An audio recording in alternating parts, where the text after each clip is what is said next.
Middle east में जारी America, Israel और ईरान के बीच तनाव का असर अब सिर्फ तेल और गैसों तक सीमित नहीं रहा, बल्कि इसका सीधा असर भारत की खेती और खाद्य सुरक्षा पर भी दिखने लगा है।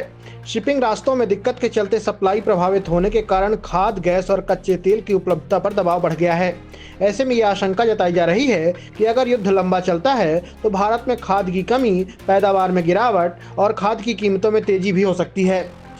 दरअसल भारत दुनिया का सबसे बड़ा खाद्य उपभोक्ता है, जो कि अपनी जरूरत के लिए काफी हद तक आयात पर निर्भर है। यूरिया जैसे नाइट्रोजन आधारित फर्टिलाइजर धान और गेहूं जैसी फसलों के लिए बहुत जरूरी होते हैं। वहीं भारत हर साल करीब 4 करोड़ टन यूरिया इस्तेमाल करता है, जिस पर सरकार भारी सब्सिडी भी देती है। फिलहाल सरकारी आंकड़ों के अनुसार देश के पास करीब 62 लाख टन यूरिया का स्टॉक मौजूद है, जो नॉर्मल कंडीशन में बुवाई सीजन के लिए पर्याप्त माना जा रहा है। लेकिन एक्सपर्ट का कहना है कि अगर आपूर्ति में दिक्कत लंबे समय तक बनी रहती है तो आने वाले महीनों में स्थिति बिगड़ सकती है। यूरिया बनने के लिए प्राकृतिक गैस सबसे अहम कच्चा माल है और भारत अपनी ज़रूरत का करीब 85% गैस आयात करता है, जिसमें बड़ा हिस्सा खाड़ी देशों से आता है। युद्ध के चलते गैस सप्लाई प्रभावित होने लगी है, जिससे कई फर्टिलाइजर कंपनियों को उत्पादन घटाना पड़ रहा है। वहीं रिपोर्ट्स के अनुसार फिलहाल फैक्ट्रियों को उनकी ज़रूरत की केवल 70% गैस ही मिल पा रही है, जिसका सीधा असर उत्पादन पर दिख रहा है।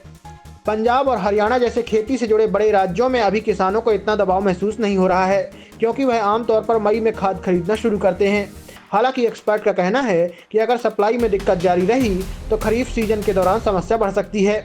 वहीं एक्सपर्ट्स का यह भी मानना है कि जहां किसान पहले से ज़्यादा खाद का इस्तेमाल करते हैं वहां असर सीमित हो सकता है, लेकिन जिन इलाकों में खाद का इस्तेमाल कम है वहां पैदावार पर असर पड़ सकता है। जानकार बार बार ये बात दोहरा रहे हैं कि अगर ये युद्ध लंबा चलता है तो भारत को तेल, गैस और खाद जैसी चीज़ों को लेकर बड़ी दिक्कत झेलनी पड़ सकती है। इसके अलावा ये युद्ध लंबा चलता है तो खाद की कमी या महंगाई का सीधा असर फसल उत्पादन पर पड़ सकता है। अगर यूरिया और दूसरे फर्टिलाइजर की सप्लाई में दिक्कत आती है तो गेहूं और मक्का जैसी प्रमुख फसलों की पैदावार में गिरावट आ सकती है।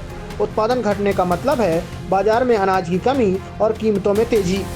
इसका असर सिर्फ अनाज तक सीमित नहीं रहेगा, बल्कि डेयरी और पोल्ट्री सेक्टर पर भी पड़ेगा, जिससे दूध, अंडे और चिकन महंगे हो सकते हैं। दोस्तों, आप भारत के किस हिस्से से हैं और आपके अनुसार मध्य पूर्व के युद्ध के कारण भारत में किन किन चीज़ों की कमी पड़ सकती है, हमें कमेंट करके बताइए। खबर पसंद आई हो तो चैनल को लाइक, शेयर, सब्सक्राइब करना ना भूलें। धन्यवाद।